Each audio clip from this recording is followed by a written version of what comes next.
The other story was about a female tigress, if you want to call her that,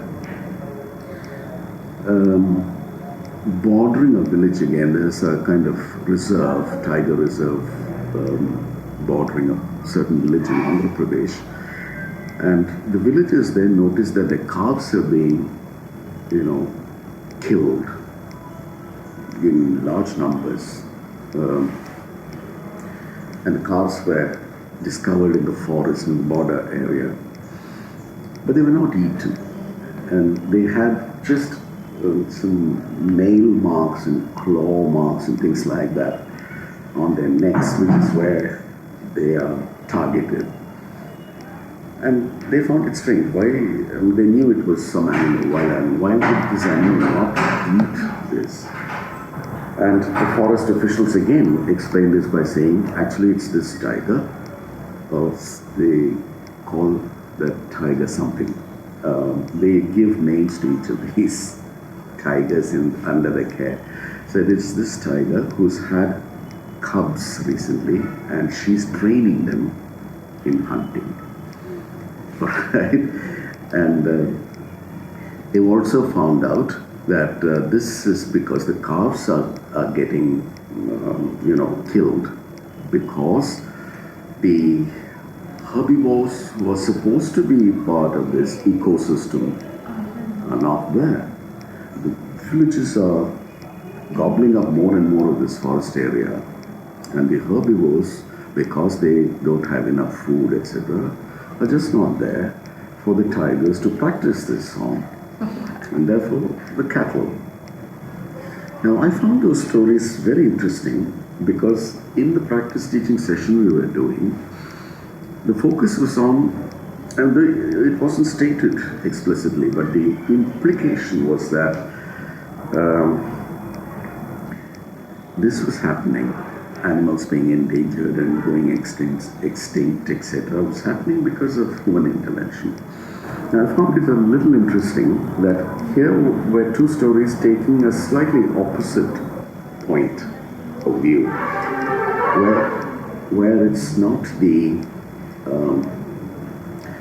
malevolent kind of human presence, but a kind of benign presence that was allowing these two very different species to live their life. 40 elephants, and just maybe 100 meters away from you, can be an intimidating sight.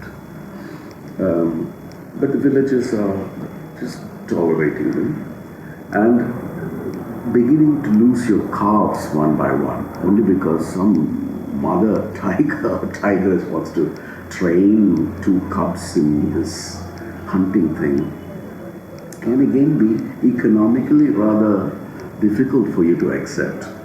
But again, the villagers see the point, and of course the alternative would be for the tiger to actually come into the village, and which is what it is in a sense doing now, except that it hasn't come deep into the village. It's prowling around the periphery.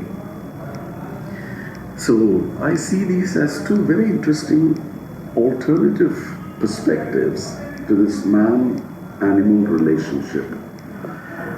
And if you have stories of that kind in your file, and as soon as you've done the textbook lesson, you tell them, okay, pick a few of these and read them, and automatically you can lead that goes into a speaking session, and it's not an artificially created speaking situation. This is so interesting that people voluntarily speak. And I have another point here, Sharon, and I don't see any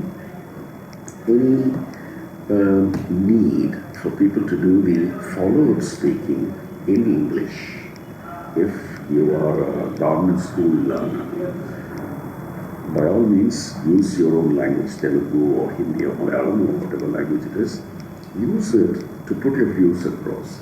Okay, should people be driving those elephants away? And is it safe for you to sleep with 40 elephants there, right outside your window. I mean, exaggerating, of course. You have interesting things to say. It's just the language that holds you back. In that case, just use your own language. And I've always told my trainee teachers that what you can do, again, if you feel squeamish about not doing actual speaking, etc., is to translate their Telugu into English. Now, here's extra exposure to the language, and it's very relevant English because they've created the meaning. You're just clothing it in a different language, and here's a very natural speaking situation or listening situation if the teacher is the one who does the translating.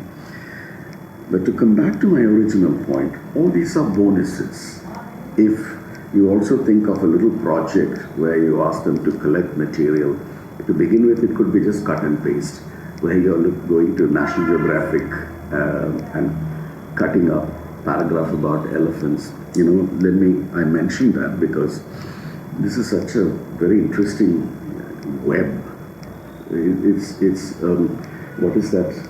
What is the expression? Not for nothing, huh? Is it called a web? Because it's a true web. And I was reminded as I was narrating those newspaper stories to you of a National Geographic story on this very human traits of elephants, the emotional response to other elephants, particularly younger ones, etc., etc. There was a series of stories, and the title was about how human animals can be. And the elephant story will always remain in my memory, and that is, an elephant got its trunk stuck in a cleft branch of the tree. You see, I mean, it wasn't just a wide branch. It had actually got split into two, perhaps some kind of thunder or rain or whatever.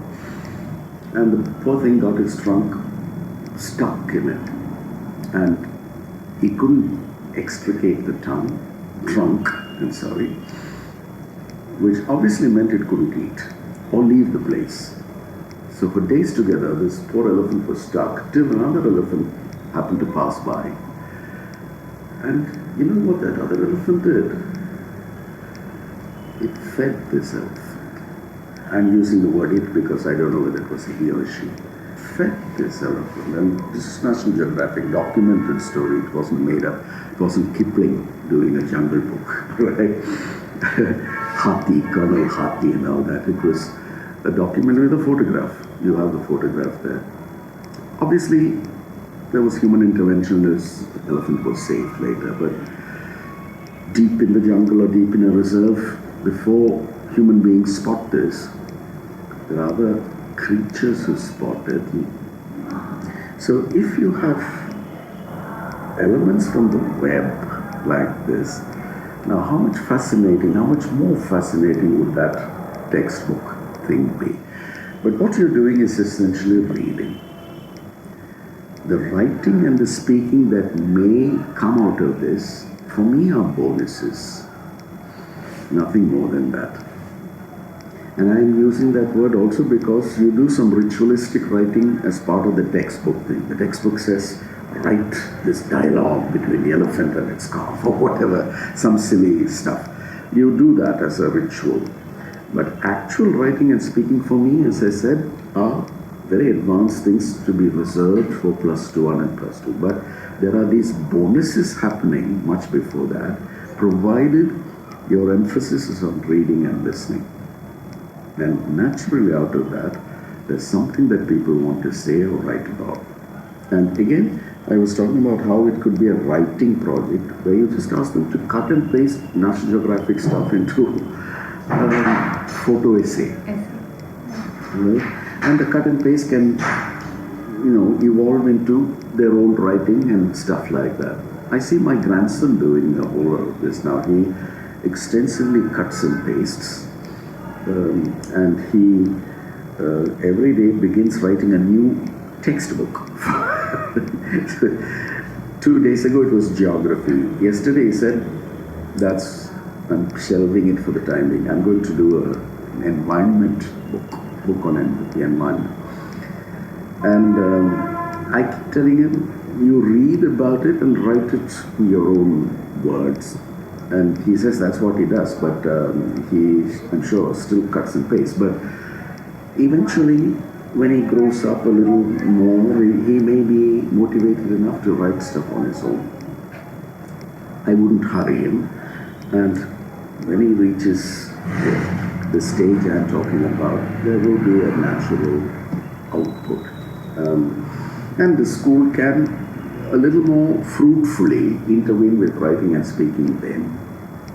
So for me, to come back to my original point, reading is the key to all these things. And the point about putting these other things in from day one, writing, speaking, etc., that for me is a very futile attempt. Even if we lecture about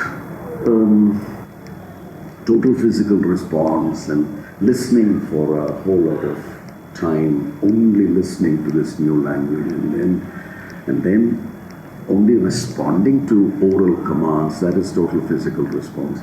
We lecture about these things, but we never apply the underlying principle of that to our own textbooks and things like that, where if you looked at it seriously and if you tried to see the underlying principle, it means reception is the key. And I mentioned the first language learning. That again, for people are very fond of saying the listening begins even when the baby is in the mother's womb, and primarily to the mother's heartbeat and things like that. And once the baby is out in the world, for the early first few months, most of the time babies are asleep. But once that comes down and they are awake for about 6 to 8 hours a day, there is all that external exposure, and they are willing to, produce this language, which they hear almost 24 hours a day, only when they are at least 12 months old. And why should this second language learner be denied the same facility and privilege of being silent? I would say, apart from the spontaneous speaking and writing that reading and listening lead to, apart from that, they should be allowed to remain silent for as long as they need. And to go back to what I said very early during the session, some of them may not really need to speak or write at all. So I see no sense in emphasizing those things, even if you're giving just equal importance to them. And in most people's perception, it's not equal importance. These are superior skills, speaking and reading. Not so. For me, there's nothing to beat reading.